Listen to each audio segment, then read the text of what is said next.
오늘 읽었던 고린도전서 13장 5절 말씀을 통해서 사랑은 무례하지 않습니다라고 하는 제목으로 하나님 말씀을 전하겠습니다. 성경에서 이제 무례하다는 말의 뜻은요, 우리가 흔히 쓰고 있는 무례라는 의미랑 조금 달라요. 우리가 쓰는 무례라는 말은 예의를 지키지 않고 함부로 구는 행위들을 우리가 이제 무례하다고 합니다, 일반적으로. 근데 성경에서 무례라는 말은 그 사람이 그 신분의 격에 맞지 않게 행동하는 거를 무례하다고 합니다.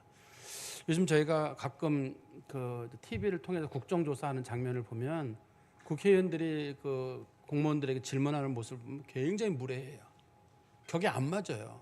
쌍스럽고 말이야, 쌍스럽고 어떻게 저런 사람들이 저렇게 됐을까? 또 저게 자기들끼리만 이루어지는 게 아니라 방송을 통해서 많은 사람들이 보고 있는데 저 국민들을 생각하면서 저런 말을 할 수 있을까? 아니면 자기를 지지하는 사람들 때문에 일부러 저렇게 말을 하는 건지는 모르겠습니다만 참 무례하다는 생각이 듭니다. 격이 안 맞아요, 너무. 그리고 그 얘기를 들으면 불쾌하다는 생각을 지우기가 참 어렵습니다. 또 그런 것뿐만 아니라 요즘 이제 SNS, 특히 카톡 같은 거 있잖아요. 그런 걸 통해서 사람들이 글을 나누고 할 때, 카톡방에서 글을 나눌 때도 보면 사람들 중에 참 무례한 사람들이 있어요. 자기 기분에 맞지 않으면 그런 공격적인 태도를 보인다든지, 그래가지고 그 같이 얘기를 나누는 사람들이 굉장히 무례하다는 생각을 갖습니다. 아니, 같은 교인이거나 혹은 같은 친구들 모임이라 그러면 적어도 적당선에서의 격을 지키고 그래야 되는데 그냥 자기 감정에 이끌려가지고 그냥 글을 쓰는 거예요. 근데 그 글이 너무 천박하다든지 너무 공격적이라든지 그래가지고 그 글을 보는 사람들이 무례하다 이렇게 여길 수도 있거든요. 또 교회도 마찬가지입니다. 교회는 물론 이렇게 그렇게까지 무례하신 분들은 많지 않겠습니다만 교회라고 할 때도 교회 성도들 간에도 이제 격이 있어야 되거든요. 근데도 교회 성도들 간에 말에 있어서나 혹은 행동에 있어서는 눈빛에 있어서 전 성도에 너무 맞지 않다 그런 것들을 보일 때가 있습니다. 그러면 그런 무례함을 보이는 경우 우리는 그 무례함을 통해 가지고 그 사람의 됨됨이를 보게 되거든요. 저 사람 저런 사람이구나. 저 사람 저 정도밖에 안 되나? 그런 생각을 우리가 종종 갖게 됩니다. 사실 그리스도인들이 거듭났다고 합니다만 본질이 잘 바뀌지 않습니다. 우리가 예수로 말미암아 의롭다함을 얻고 하나님의 자녀라 부릅니다만 우리들의 육적인 본성들이 있거든요. 그 기질과 본성이 잘 안 바뀌어요. 이거를 바꾸는 과정을 우리가 평생을 통해서 바꾸는 과정을 우리가 회개와 성화라고 부르거든요. 평생을 통해서 바뀌어야 돼요. 어떤 사람이 저 사람은 완전히 바뀌었다 그러는데 죽은 사람이에요. 다 바뀐 사람은 죽은 사람, 이미 죽은 사람이에요. 살아있는 사람은 완전히 바뀌는 경우는 없고 바뀌었다가 덜 바뀌었다가 바뀌었다가 덜 바뀌었다 이게 계속 반복적인 과정을 보내게 되지 살아있는 사람이 완벽하게 변화된 그런 거룩한 삶을 사는 사람은 없습니다. 그렇지만 그거를 핑계로 해가지고 그리스도인들이 변하지 않는 모습을 계속 유지하고 그리스도인들의 격에 맞지 않는 행동을 한다는 건 그거는 좀 더 문제가 있을 것 같아요. 그리고 우리가 또 때로는 삶의 어떤 그런 힘든 과정들, 삶이 힘든 경우가 있거든요. 그러면 사람들이 기본적인 그 기질에다가 그 삶의 힘든 게 더해지게 되면 삶이 격해지는 수가 있습니다. 말이 굉장히 수위가 높아지는 경우가 있거든요. 그럴 때 내 인생은 그렇게 살았다 할지라도 내가 그것 때문에 나를 이렇게 무례하게 만들거나 나를 경박하게 만들거나 하는 그런 일은 생기지 않도록 삶이 힘들었다 할지라도 말은 굉장히 조심하도록 하는 게 저는 우리 그리스도인들에게 필요하다고 생각합니다.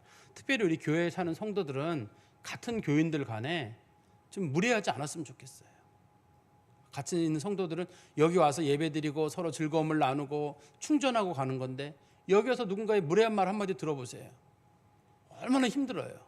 세상은 좀 그렇게 돌아가더라도 교회에 왔을 때는 교회 성도들 간에 어떤 무례함 없는 태도들이 있어야 되는데 교회에서 그렇게 무례한 태도를 보인다 그러면 성도들이 교회 와서 누릴 수 있는 하나님의 자녀로서의 기쁨과 성도들 간의 어떤 모임으로서의 행복함들이 사라질 것 같습니다. 저희가 지난 시간에 이어서 계속 고린도전서 13장을 살펴보고 있는데요. 우리가 오늘 5절에 읽었던 무례히 행하지 아니하며 자기의 유익을 구하지 아니하며 성내지 아니하며 악한 것을 생각지 아니하며라는 말을 좀 사도 바울이 고린도 교회를 편지를 쓰고 있다는 얘기는 이 교회에 이런 모습이 있기 때문일 거예요. 당신들 좋은 교회인데 교회라고 불리는 사람들이 왜 이런 일을 하느냐는 걸 거예요. 그런데 고린도 교회는 사실 모두 다 구원받은 성도들의 모임입니다. 이 사람네들이. 그리고 이 교회는 인류 역사상 이 교회만큼 은사가 많은 교회는 없어요. 사도 바울이 고린도 전후서로 지적을 합니다만 어떻든 은사를 놓고 봤을 때는 이 교회만큼 은사를 많이 받은 교회는 없고 또 이 교회 성도들만큼 뛰어난 목회자가 없어요. 이 교회 목회자 중에는 사도 바울이 있었고 아볼로가 있었거든요. 이 사람들보다 뛰어난 사람은 인류 역사상 아무도 없습니다. 가장 뛰어난 목회자들이 있었고 가장 은사가 많은 교회였고 모두 구원받은 성도들의 모임이었는데도 불구하고 이 성도들에게 이런 모습이 나타났다는 얘기는 우리에게도 얼마든지 이런 게 나타날 수 있다는 뜻일 거예요. 굉장히 조심해야 되고 이미 내게 이런 모습이 무례함의 모습이 있다 그러면 빨리 고치는 게 필요하고 아직까지 난 나타나지 않았다 이런 모습이 그러면 나도 나타날 수 있기 때문에 미리 조심해야 돼요. 이 사람이라는 건 어느 환경에 부딪히거나 그러면 나도 모르게 나의 성격이 드러날 수가 있거든요. 그런 일이 드러날 수 있다는 걸 항상 마음에 염두에 둬가지고 난 절대 그러지 않을 거야 그런 게 아니라 나도 그럴 때는 조심해야 되겠다. 그런 생각으로 오늘 말씀을 좀 받으셨으면 하는 그런 바람이 있습니다.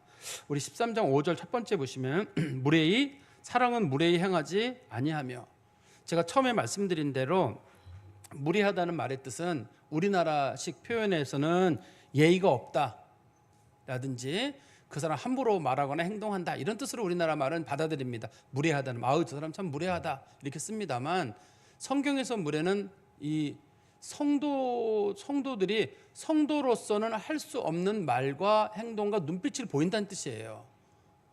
그러니까 성도는 성도다워야 되는데 사람들이 볼 때 야, 저 사람 진짜 어떻게 성도가 저럴 수가 있어. 이거는 글이 있어도 그렇지만 영어 성경책도 잘 보시면 그렇게 돼 있어요. 영어 성경책도 똑같이 돼 있습니다. 이게 똑같이 돼 있어서 성도는 성도에 합당한 삶을 살아야 되는데 성도가 성도에 합당한 삶을 살지 않고 그런 좀 성도에 어울리지 않는 행동을 통해 가지고 다른 사람들을 힘겹게 하는 것, 그런 성경에서 무례하게 한다고 합니다. 이게. 근데 우리가 쓰고 있는 무례란 말은 조금 의미는 다릅니다만 그래도 같이 혼용해서 쓸 수 있을 것 같아요. 그러면 성도들은 어떤 말을 해야 되느냐? 일단 성도들은 말 속에 좀 배려가 들어있어야 될 것 같아요. 내가 하고 싶은 말들 다 하고 내 성격대로 하는 게 아니라 그 사람의 상황도 고려하고 그 사람의 인격도 존중하고 그러면서 배려의 말을 해야지 자기 하고 싶은 말 다 하면 안 될 것 같고요. 또 말을 하는 사람들의 말 속에도 사랑이 들어있어서 그 사람을 진짜 사랑하는 마음에서 그런 말들을 던져야지 세상 사람들이 하는 대로 그대로 하면 안 되고 또 그 사람들에 대한 관심도 거기 들어있어야 돼요. 그런데 왜 이렇게 교회에서 사랑은 무례하지 말라, 성도는 무례하면 안 된다라고 말을 하냐면 이 무례한 사람, 성도답지 않은 성도가 한두 명 있으면 그 교회가 난장판이 되는 수가 있어요. 우리 그 고린도전서 5장 6절에 보면 고린도전서 5장 6절입니다. 너희가 자랑하는 것이 옳지 아니하도다. 적은 누룩이 온 덩이에 퍼지는 것을 알지 못하느냐. 무슨 말이냐면 그 교회가 문제가 있었는데 성도들이 생각하기를 그런 사람이 많지 않습니다. 나쁜 사람이 많지 않아요. 우리 교회는 기껏해야 몇 명 있습니다 라고 자랑을 했거든요. 사도 바울이 기껏해야 몇 명 있다는 거 그거 자랑할 거 아니다는 거예요. 그런 사람 하나만 있으면 그런 사람이 교회를 뒤집을 수가 있습니다. 여기가 우리 같이 예배 드리잖아요. 누군가가 예배 시간 소리 한번 질러요. 예배 못 드립니다. 우리 예배 못 드려요. 누가 막 소리 지르고 막 여기서 막 움직이고 같이 예배 드리는데 못 드리는 것처럼 교회도 마찬가지예요. 누구 한 사람이 성도답지 않은 성도가 돼서 그 사람이 자기 말을 함부로 하거나 행동을 함부로 하거나 하게 되잖아요. 그러면 그게 옆으로 퍼져요. 옆 사람이 그만해. 그러면 왜 그만하라 그래? 그만하라니까. 네가 뭔데 나한테 그만하라 그래? 그러면서 또 이제 이게 싸움이 붙게 되고 옆 사람한테 퍼지면 사람들이 가가지고 또 말리고 그러면 이게 커지거든요. 그래서 이렇게 무례하면 전염성이 있어요. 그래서 그 전체 공동체를 망가뜨릴 수 있기 때문에 극히 조심해야 됩니다. 그러니까 성도들은 할 수만 있으면 말을 배려의 말들, 사랑의 말들, 관심과 그런 마음들을 가져야 합니다. 두 번째는 성도들이 성도다움을 위해서 무례하지 말아야 되는데 그 무례하지 않는다는 것은 공손과 예의예요. 그 사람이 가지고 있는 직분을 존중해 줘야 돼요. 장로님이면 장로님답게 존중을 해주시고 권사님이면 권사님답게 또 집사님답게 성도들은 성도답게 존중을 해주는 거예요. 서로가요. 물론 이게 유교 윤리랑은 좀 달라요. 유교 윤리는 무조건 윗사람을 공경하는 거예요. 나이 든 사람을 무조건 공경하는 겁니다. 유교 질서는 그래요. 직분이 위다 그러면 무조건 그 사람한테 예의를 다하고, 그 사람이 나한테 무례하게 해도 에이 윗사람이 그랬으니까 참아, 이렇게 말할 거예요. 또 유교 질서에서는 어른이 잘못한 경우는 에이 어른이 그랬는데 무조건 참아, 이게 유교 질서예요. 그렇지만 기독교 질서는 달라요. 상호 존중이에요. 나이 드신 분들은 젊은 사람을 존중해야 되고, 젊은 사람은 나이 드신 분들을 존중해야 되고, 또 교회에 있는 성도들은 직분자를 존중해야 되고, 또 직분자들은 이제 막 새로운 성도들을 존중하고 젊은 사람들을 존중하고, 이렇게 서로 상호 존중이 이루어져야 됩니다. 근데 과거에는 이게 유교 질서가 좋게 작용한 면도 있어요. 좋게 작용한 면이 있어가지고 교회에서 그래도 어른들을 존중하고 직분을 존중하는 면이 있었는데, 지금은 사람들이 이런 존중하는 모습이 많이 사라졌어요. 근데 이제 연세 드신 분들은 또 문제가 있어요. 연세 드신 분들은 유교적 질서 안에 들어있기 때문에 아랫사람들을 존중을 안 할 수가 있어요. 아랫사람들도 존중받아야 되고 대우를 받아야 되거든요. 근데 우리는 우리 사회 특성상 노인은 무조건 옳아요. 어른은 무조건 옳다는 생각이 있기 때문에, 그리고 우리는 무조건 아랫사람에게 참으라 참으라 하는 경우가 있잖아요. 그렇기 때문에 이것이 우리 사회에 갈등을 만들고 있는지도 모르는데요. 어쨌든 교회는 상호 존중의 차원의 공간이어야 된다 저는 생각합니다. 그래서 제가 우리 성도들에게 여러 번 강조했는데, 우리 교회 성도들은 그 성도들을 부를 때 가능하면 그 용어 뒤에다가 님자를 좀 붙였으면 좋겠어요. 아무개 장로 이런 말보다는 아무개 장로님, 아무개 권사보다는 아무개 권사님, 아무개 집사님, 아무개 성도님, 이렇게 이제 님자를 붙이는 게 좋아요. 그랬더니 어떤 분이 저한테 말하기를, 목사님 그 사자 목사님, 장로, 목사, 장로 이게 자체가 높임말이기 때문에 거기다 님자를 붙이는 건 안 맞다는 거예요. 그렇게 하시는 분이 계시더라고요, 저한테. 사실 우리가 그 어느 학교에 가서 선생님 부를 때 사실 선생이란 말이 상당히 높임 표현입니다. 높임 표현이에요. 그래서 제가 가가지고 우리의 상담 때문에 가가지고 교장 선생님 만나가지고, 교장 선생 여기 혹시 김 선생 어디 있는지 알아요? 그러면 와, 저 사람 싸우러 온 것밖에 더 되겠어요? 근데 제가 그런 뜻이 아닙니다, 굉장히 높여서 부르는 거예요, 교장 선생. 이러면 싸우자는 거잖아요. 선생이라는 말이 높은 뜻이지만 우리 님자를 붙여가지고 예의를 다하듯이 교회에서도 저는 마찬가지라고 생각을 해요. 할 수만 있으면 님자를 붙이면 님자 붙인 사람한테 함부로 대하기 어려워요. 그죠? 그다음에 그 사람하고 다투기 어렵고. 그러니까 할 수만 있으면 교회에서는 서로 님자를. 그래서 이제 제가 성도들에게 말씀드리기를, 스마트폰 이런 데도 할 수만 있으면 그 존칭어를 더 거기다 기록을 하고. 근데 요즘 스마트폰 보니까 님자 안 써도 님자가 따라 붙어가지고, 제가 제 이름에다 제가 만약에 신명성 목사님이라고 했다 그러면 신명성 목사님 이런 식으로까지가 되는 경우도 있더라고요. 근데 그렇지는 않더라도 어떤 성도들이 누군가의 스마트폰에 자기가 님으로 기록되는 거랑 이름만 기록되는 거랑 아무개로 그냥 아무개 목사, 아무개 집사, 아무개 장로로 기록되는 거랑은 저는 좀 다르다고 생각을 합니다. 그리고 성도들이 성도다움 중에 한 가지, 무례하지 않다는 말은 성도다워야 된다는 뜻이라고 말씀드렸는데요. 성도다워야 된다면 좀 너그러움이 있어야 돼요. 그 사람에 대해 측은히 여기고 불쌍히 여기고 너그러움을 가져야 되는데, 나도 그럴 수 있거든요. 얼마든지. 그 사람이 그랬다면 나도 얼마든지 그럴 수 있기 때문에 우리가 항상 조심하는 마음이 있어야 됩니다. 성경에 보시면 야고보서 2장 13절입니다. 야고보서 2장 13절에 공의를 행하지 아니하는 자에게는 공의 없는 심판이 있으리라. 공의는 심판을 이기고 자랑하느니라. 지금 우리 사회도 그렇고 교회도 그렇고 공의이 없어요. 사람들이 굉장히 날카로워요. 누가 무슨 하나 잘못했다 그러면 막 공격하고 있거든요. 근데 성경은 말하기를 공의를 베풀어라. 너도 얼마든지 그럴 수 있지 않느냐. 내가 만약에 공의를 베풀지 않으면 하나님도 너한테 공의를 베풀지 않는다는 거예요. 하나님은 너한테 공의를 베풀기를 원하면서 너는 왜 다른 사람들에게 공의를 베풀지 않느냐. 또 우리가 다른 사람들이 우리들에 대해서 좀 용서해주고 덮어주고 이해해주기를 바라면서 왜 하지 않느냐는 거예요. 그러니까 우리가 다른 사람들을 불쌍히 여기고 또 용서해주고 웬만하면 그래 이해하자, 덮어주자, 그랬겠지 하고 이렇게 자꾸만 이렇게 마음을 좀 가져야지, 무슨 못 자르듯이 아주 엄격하게 이렇게만 하는 건 옳지 않아요. 도리어 이것을 자기 쪽으로, 자기를 냉철하게 하는 쪽으로 의미를 둬야지. 그래서 자기에 대해서는 사람이 날카로울 수 있어요. 그렇지만 사람들에 대한 너그러움으로, 우리가 그런 대표적인 경우를 칼을 잡을 때 다른 사람들에게 대부분 날카로운 칼날을 들이대거든요. 자기한테는 뭉툭한 손잡이를 들이대요. 근데 뒤집어서 한번 보셔야 돼요.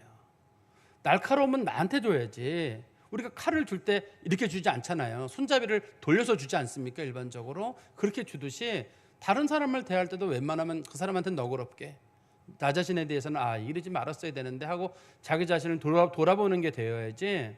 다른 사람들에게 날카로운 멋을 쓰는 사람들은, 그런 사람들은 성도답지 못한 거예요. 그래서 성경에서 첫 번째, 사랑은 무례히 행하지 않는다는 말은 성도라면 성도답게 행해라. 배려하고 사랑하고 공손하고 예의를 지키고 존중하는 마음을 가지고 좀 너그러운 마음으로 대해라. 성경 전체적에서 말하는 내용은 그런 뜻입니다. 그리고 두 번째, 우리 고린도전서 13장 5절에 보시면 사랑은 자기의 유익을 구하지 않는다. 자기의 유익을 구한다는 말은 자기 중심적으로 생각한다는 거예요. 자기 중심적으로 생각한다는 사람은 다른 사람의 유익을 구하지 않는 거잖아요. 다른 사람이 나 때문에 어떤 이익을 얻거나 다른 사람이 잘 되는 걸 원하는 게 아니라 사람들이 전부 다 자기를 중심으로 봐주도록, 그게 나한테 좋으면 이익이고 다른 사람들에게 좋은 건 별로 바라지 않고, 그래서 교회도 주변의 사회도 전부 자기 중심으로 돌아가는 걸 바라는 거예요. 그런데 교회가 무슨 이익을 얻으러 오는 곳은 아닙니다. 교회가 이익을 얻으러 오는 공간이 아니라 교회는 헌신의 장소예요.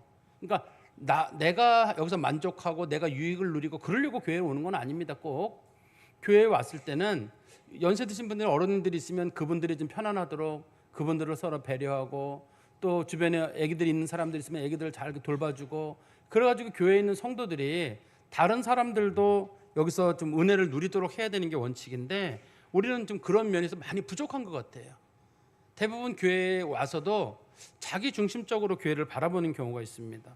그런 분들은 자기가 교회에서 뭐를 해야 될 것인가, 의무와 책임을 생각하지 않고 자기 중심으로 교회를 자꾸만 이렇게 자기 권리만 찾으려고 하는 경우가 있어요. 사실 성도가 해야 될 것은 원칙적으로는, 교회의 성도들은 십자가를 지는 삶이라고 해요. 우리가 넓은 의미에서 이런 표현은 많이 들어보셨겠습니다만 피부에 잘 와닿지는 않는다 할지라도 성도들은 십자가를 지는 삶을 살아라. 이게 이제 기본적으로 교회에서 성도들의 태도거든요. 두 번째는, 성도들은 할 수만 있으면 나보다는 교회나 이렇게 공동체, 다른 사람들, 그런 사람들을 배려하고 그런 사람들의 의견을 많이 들어주는 곳, 그것이 이제 교회가 돼야 되거든요. 그런데 이제 자기 중심적인 사람들이 많은 공간은 그런 마음이 별로 없어요. 전부 다 자기 의견이 관철되기를 바라고 내가 원하는 방향으로 교회가 이끌어져 가기를 바라고 그런 사람들이 많아요. 그래서 내가 교회를 위해서 한 것은 떠올라요. 내가 교회에서 이거 했다. 근데 우리가 한 것보다 받은 게 더 많지 않겠어요? 사람들에게. 사람들이 목사님 수고 많았습니다. 사실 그게 수고 많기는 뭘 많아요. 제가 수많은 성도들에게 제가 사실 도움을 받고 이 자리까지 와 있는 거거든요. 간혹 성도들과 어디 이제 차 타고 가다 보면 저는 사실 운전사 옆자리에 앉잖아요. 거기서 제일 편한 자리예요. 성도들은 봉고차 뒤에 쭉 앉아가거든요. 갔다 오면 성도들이 저보다 연세 많으신 분들인데도 목사님 수고하셨습니다. 편했어요. 제일 많은 분들의 배려 속에 제일 편하게 온 겁니다. 제가. 근데 이제 많은 분들이 거기 앞자리 멀미하거나 그런 분들이 앞에 앉으셔야지 맞죠. 그러면 제가 자리를 양보해야 되는데, 목회자다 보니까 성도들이 이제 앞자리에 앉혀서 제가 이제 앞자리에 앉아서 잘 다니고 있어요. 많은 분들의 배려 속에 와 있는 겁니다. 그래서 내가 뭐를 했다, 나만 수고했다 이런 것보다는 내가 받은 게 무엇인가를 잘 생각하는 거예요. 내가 안무개 때문에 우리 교회를 다니는 동안에 많은 은혜를 받았다. 성도들 때문에 은혜를 받고 또 우리 목사님들, 장로님들 때문에 많은 은혜를 받았다. 그런 걸 깊이 깨달을 수 있는 사람들, 그런 사람들이 자기의 유익을 구하지 않고 다른 사람들의 유익을 구하는 겁니다. 근데 어떤 분들이 그런 얘기를 해요. 우리 교회를 왔는데 위례강명교회는 좋은 교회, 건강한 교회가 돼야 된다. 좋은 교회, 건강한 교회가 되려면 방법은 간단해요. 좋은 교회랑 건강한 교회를 내가 만들면 되는 거예요.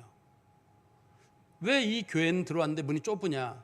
이 교회는 뭐가 불편하냐? 이건 저걸 왜 안 하느냐?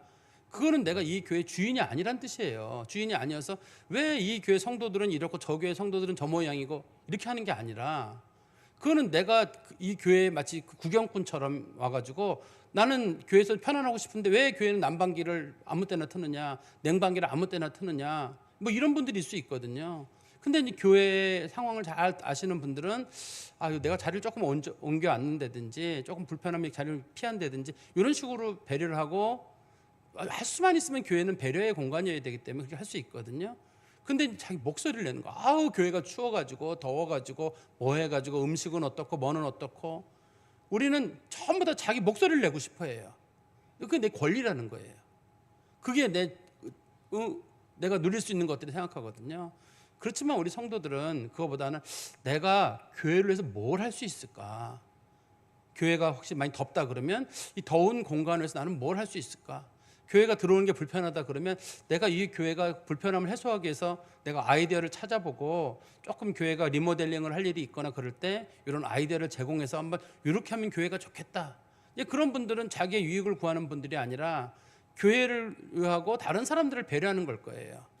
근데 우리 사회가 자기 중심적으로 보는 사회인지 모르겠는데 교회도 점점 그런 면이 아닌가 하는 생각이 듭니다. 저는 안타까운 것 중에 하나가 우리 성도들이 그냥 세상 사람들과 비슷하다는 생각이 들어요. 말로는 우리가 성도라고 하고 말로는 교인이라고 하는데 비슷해요. 예수님은 우리에게 말씀하시기를 너희들은 세상의 빛이 되고 세상의 소금이 되라고 했어요. 사실 빛은 사람들이 싫어해요. 왜냐하면 자기는 어두운 곳에 자고 싶거든요. 근데 누가 빛을 비춰가지고 그렇게 가면 안 돼, 인생은 그렇게 사는 게 아니야, 이건 잘못 가고 있는 거야, 이런 얘기를 꺼내면 불쾌해요. 그래서 빛은 사람들이 싫어합니다. 원칙적으로. 소금도 마찬가지예요. 소금은 부패를 막는 거거든요. 많은 분들은 소금의 예를 들을 때 소금이 물에 들어가고 배추를 녹여가지고 김치를 잘 만듭니다. 여러분들이 소금처럼 잘 녹아 들어가야 됩니다. 이런 예를 드신 분들이 제법 많으셔가지고 소금은 녹아 들어가는 거로 생각하는 분들이 계신데, 사실 소금은 녹아 들어간다는 거는 성경적 배경은 아니에요. 소금은 썩지 않게, 그 성도가 거기 있으면 그 공간이 썩지 않도록 만드는 역할을 하는 게 소금이고, 맛이 나지 않는 곳을 맛나게 만드는 사람이 그게 성도인 거예요. 그러니까 성도는 세상 가운데 있지만 세상과는 달라야 되고, 세상보다 높은 가치를 가지고 있어야 되고, 세상 사람들이 이해하지 못하는 수준 높은 윤리적 가치도 가지고 있고, 그래서 아닌 건 아니라고 말하고, 요즘같이 사회가 혼란할 때에도 그리스도인들은 아닌 건 아니라고 말할 수 있어야 돼요. 거기에 막 녹아 들어가 가지고 그냥 우리도 그냥 이렇게 저렇게 지냅시다. 우리는 빛이라니까요. 빛은 사람들이 지켜보고 있어요. 숨길 수가 없고 가려지지가 않아요. 빛은 사람들은 성도들이 어떻게 움직이는지 볼 거거든요. 근데 사람들이 성도들의 움직임을 불편해할 수가 있어요. 그냥 가만히 있으면 얼마나 좋아요. 그냥 조용히 하라고. 근데 그럴 수가 없을 때가 있고, 교회가, 성도들이 또 교회나 성도가 맛을 내거나 부패를 막아야 되는 역할을 해야 되는데 교인들이 그걸 하지 못한다 그러면 그건 성도로서 역할을 제대로 하지 못하는 걸 거예요. 지금 우리는 근데 말은 빛이고 말은 소금이라고 합니다만 세상에 녹아 들어가는 거, 그냥 세상화되는 거, 세속화되는 거를 우리 스스로가 이거를 소금이고 빛이라고 생각하는 게 아닌가. 저는 우리 하나님 주신 말씀 중에 이 자기 유익을 구하지 않는다든지 성도다운 삶을 산다고 할 때, 성도다운 삶은 어떻든 이게 다른 사람들은 그렇게 하지 않더라도 소금과 빛의 역할이 분명히 있어야 그게 성도다운 모습이 아닌가 싶습니다. 그리고 우리 5절 세 번째 보시면 사랑은 성내지 아니하며, 성낸다는 말은 화를 많이 낸다는 뜻이거든요. 근데 한 번 내는 게 아니라 지속적으로 화를 내는 거예요. 어떤 일에 한 번 화를 내는 게 아니라 화가 잦은 사람입니다. 그런데 그 사람이 화를 자주 낸다는 얘기는 물론 뭐 질병적인 부분도 있겠습니다. 그렇지 않는 경우는 일반적으로는 영적인 문제가 있는 거예요.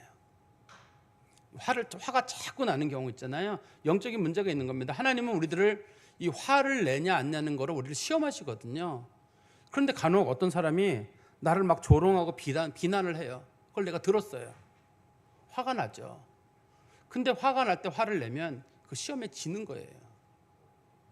우리 생각할 때는 저 사람이 나를 조롱하고 나를 비난하는데 어떻게 화를 안 냅니까? 맞아요. 보통 사람들은 화를 내요. 근데 성경에서 제가 말씀드린 대로 사랑은, 이 말은 다른 말로는 예수님은 그런 뜻이거든요. 또 다른 말로는 성도는 그런 뜻이에요. 예수님은 절대 화내지 않았어요. 돌 던지고 침 뱉고 뺨을 때려도 예수님 잘 참으셨거든요. 우리 성도들도 마찬가지로 화내기보다는 절제하고 참고 기다리는 거예요. 또 어떤 사람들이 나를 아주 미워한다는 얘기를 들었어요. 아무개가 너 뒤에서 욕하고 너를 미워한대 들었어요. 그 내가 그대로 그 사람에게 실려 넘어가면 그 시험에 내가 지는 거예요. 그 사람하고 내가 똑같이 되는 거거든요. 내가 거기 휩쓸려 들어갈 필요가 뭐 있어요. 예수 믿는 사람들은 그런 어려움을 당할 때 이거 내가 시험에 들었구나, 이겨내자, 그런 마음이 필요하고, 또 어떤 사람들이 내게 나나 우리 가족에게 해코지할 때가 있어요. 참기 어렵죠. 나도 모르게 순간적으로 막 분노가 일어날 수 있는데, 그러나 그런 분노가 일어나는 순간에도 예수 믿는 사람들은 자기 성격을 성질을 잘 다스리는 거예요. 진짜 강한 사람은 그 사람 네가 나한테 이렇게 했어, 내가 10배를 갚아줄게, 20배를 갚아줄게, 이게 잘하는 게 아니라 마음에 절제하고 온유한 마음과 또 양선한 그 부드러운 친절한 마음으로 이런 것들을 잘 마음을 다스리는 거예요. 그런 사람들이 하나님이 원하시는 사람이에요. 그런데 우리는 지금 막 화를 내는 사회에 살아가고 있다 보니까 이 화가 잘 주체가 안 돼요. 특히 요즘같이 사회가 혼란하면 사람들이 화가 주체가 잘 안 되거든요.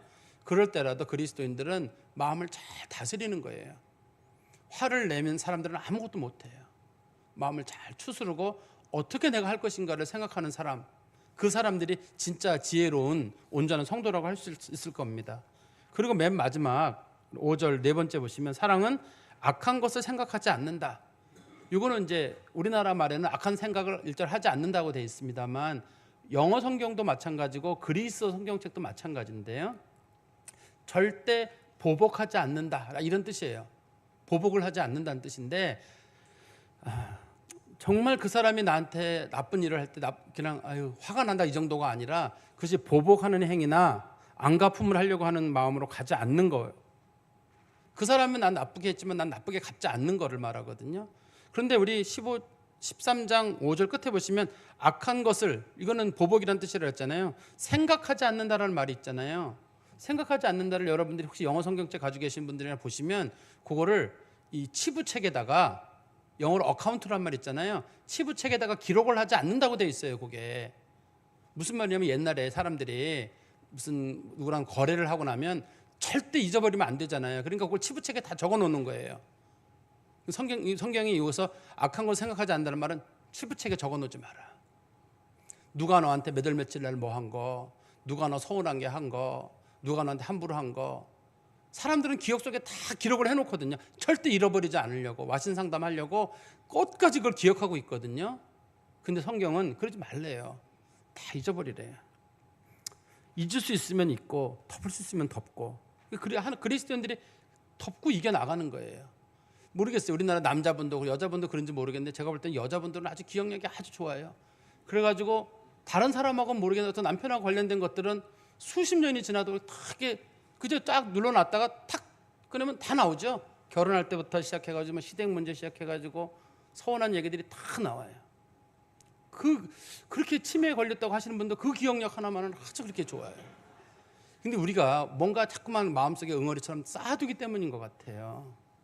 성경에서는 그냥 잊고 덮고, 그리고 이걸 잊고 덮고 나갈 때 지혜롭게 풀어가는 방법은, 그것 때문에 내가 얻어진 이익이 없을까? 하나님은 나에게 왜 그런 길을 걸으라고 했을까? 하나님께서 그런 길을 걸으라고 하시고 사람들에게 모욕을 당하게 하시고 힘들게 하시고, 그런 일을 통해서 우리가 많은 것들을 얻어왔잖아요. 많은 것들을 얻어서 이 자리까지 왔는데, 하나님께서 나에게 이런 것을 허락하셨다면 분명히 그만한 뜻이 있을 텐데, 그거를 생각하면 그러면은 많은 부분이 이해가 되고 품을 수가 있어요. 하나님을 잘 생각하는 사람들은 그 속에서 긍정적인 면을 찾아내는 거예요. 분명히 하나님이 그렇게 하시는 데는 이유가 있는데, 우리 성경 말씀 하나 볼까요? 창세기 45장 5절에서 7절입니다. 창세기 45장 5절에서 7절에 보시면, 당신들이 나를 이곳에 팔았다고 해서 근심하지 마소서, 한탄하지 마소서. 하나님이 생명을 구원하시려고 나를 당신들보다 먼저 보내셨나이다. 이 땅에 2년 동안 흉년이 들었으나 아직 5년은 밭갈이도 못하고 추수도 못할지라.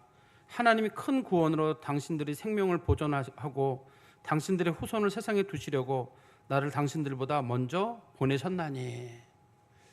이 배경은 이런 거예요. 요셉이 한 말이거든요. 이게 요셉이 17살 때 아버지 심부름으로 형들을 찾아간 일이 있었어요. 근데 형들이 요셉을 팔아버렸어요. 미디안 사람들이라고 하는 상인들의 노예로 팔아버렸어요. 그래가지고 요셉이 노예로 팔려가가지고 고생고생했어요. 그런데 또 요셉 팔려갔다가 또 다른 집으로 또 팔려갔어요. 애굽의 보디발이라고 하는 그 시위대장 집으로 또 팔려갔어요. 근데 팔려가서 그 집에서 그 시위대장 부인 보디발의 아내가 그 요셉에게 자꾸 이렇게 눈을 주는데 요셉이 그걸 거부한다는 이유로 이 여자가 이 성폭행으로 무고죄로 요셉을 고발을 해버렸어요. 요셉이 17살에 지금 이때 끌려갔는데 30살 때까지 있었어요. 10대 말과 20대를 온전히 감옥에서 보냈어요. 노예 생활을 한 거거든요. 그러면 이거를 어떻게 받아들여야 하나요? 어떻게 형이 동생을 팔 수가 있습니까? 이게 형제가. 그것도 돈을 받고 그 못되기로 유명한 미디안 사람들에게 어떻게 이걸 팔 수가 있어요? 그리고 미디안 사람들에게 파는 이유는 그게 광야 아라비아 지역을 가는 사람이기 때문에 데려가다 죽이라는 뜻이거든요. 그리고 형들이 너무 잔인하잖아요. 그리고 자기가 보디발의 집에 가서 무슨 잘못이 있어요? 그 여자가 자꾸 눈빛을 주는데도 내가 하나님 앞에 이런 큰 죄를 지을 수 없다 그래서 거부를 한 거였거든요. 그리고 그 집에 충성되게 일을 했는데 이 여자가 날 성폭행으로 집어넣어가지고 거기서 감옥 생활을 한 거예요. 근데 요셉이 생각을 해보니까 자기가 이제 감옥 생활을 하고 이런 생활을 다 해놓고 그다음에 자기가 총리가 됐어요. 30살에 총리가 됐습니다. 그리고 이 본문은 총리가 되고 나서 이제 가뭄이 풍년이 7해 들고 그다음에 가뭄이 또 온 새니까 적어도 요셉의 나이가 30대 중후반을 지나고 있을 때거든요. 요셉이 가만히 앉아가지고 생각을 해본 거예요. 자기 인생을 이거 형들이 나를 파는 걸 이거 어떻게 볼 것인가. 근데 생각해 보니까 우리 아버지, 어머니, 형제들 하나님께서 이 사람들 굶어 죽지 않게 하려고 이 가뭄의 날에 나를 먼저 여기 보내나 보다. 그 식구들을 보내려고. 미움이 심한 사람들은 그 사람도 믿고 부모도 싫고 그 가족들까지 싫을 수가 있는데 요셉은 그렇지 않고 하나님께서 우리와 우리 후손들을 살리려고 나를 먼저 보냈나 보다. 또 보디발의 아내가 자기를 그렇게 성폭행죄로 그렇게 고발을 해가지고 자기 거기 들어갔는데 그것 때문에 자기가 마침 들어가서 거기 떡 맡은 관원이랑 술 맡은 관원 만나가지고 또 꿈 잘 해몽한다고 소문 나가지고 마침 바로를 맞는 역까지 왔으니까 아무튼 그 여자 덕이에요. 그 여자 덕에 자기가 감옥은 갔지만 그만해서 어떻든 거기서 자기가 꿈 해몽해가지고 만난 거거든요. 형들이 팔지 않았으면 그 여자가 자기를 성폭행 혐의로 그렇게 고소하지 않았으면 자기가 여기 안 왔을 거예요. 근데 이거를 나쁘게 보려고 그러면 이걸 누가 형제 여러분들이 어디 가서 우리 형이 나를 17살에 노예로 팔았어요. 종으로 팔았습니다. 그럼 사람들이 의를 끊어라. 대부분 그럴 거거든요. 그다음 그 여자가 저를 성폭행 혐의로 집어넣었습니다. 네가 무고죄로 고소하고 그만두지 말아라. 어떻게든지 하라고 얘기를 할 거예요. 그런데 요셉은 곰곰이 생각해 본 겁니다. 하나님께서 이런 과정들을 내가 아무 잘못도 없는데 이런 과정들을 왜 주셨을까 생각해 보니까 하나님께서 큰 뜻으로 우리 민족을 살리려고 하고 그 다음에 나를 이 자리까지 세우려고 하나님 하셨나 보다 하고 마음을 잘 추스렀거든요. 그러니까 우리가 어떤 일을 만났을 때 분노하지 않고 무례하지 않고 그대로 갚지 않는 방법은 뭐냐면 하나님께서 저 사람이 난 저렇게 무례하게 대하는데 저걸 통해서 내가 뭐 배울 게 없을까? 내가 힘든 일들이 많이 있었는데 그 힘든 일들을 통해서도 하나님이 내게 뭔가 나를 단련시키시고 훈련시키신 게 있지 않을까? 그런 것들을 생각을 해보는 거예요. 생각을 하고 나면 참 기분 좋고 감사한 일이에요. 말씀에 결론을 맺으면 우리 그리스도인들은 그리스도인다워야 돼요. 누가 봤을 때도 저 사람 그리스도인답다. 똑같이 화낼 상황, 똑같이 힘든 상황에서도 역시 그리스도인다운 모습으로 이겨나가는 거거든요. 그러려면 스스로가 나는 예수 믿는 사람이다. 그리스도인이라는 마음에 이런 좀 자부심을 가지고 내가 예수 믿는 사람인데 그렇게 하지 말자. 예수 믿는 사람인데 내가 함부로 하지 말자 하는 그런 마음의 결심이 하나 있어야 될 것 같아요. 두 번째는 예수 믿는 사람은 달라야 돼요. 우리는 세상의 소금과 빛이거든요. 남들 다 그렇게 한다고 나까지 그럴 수는 없어요.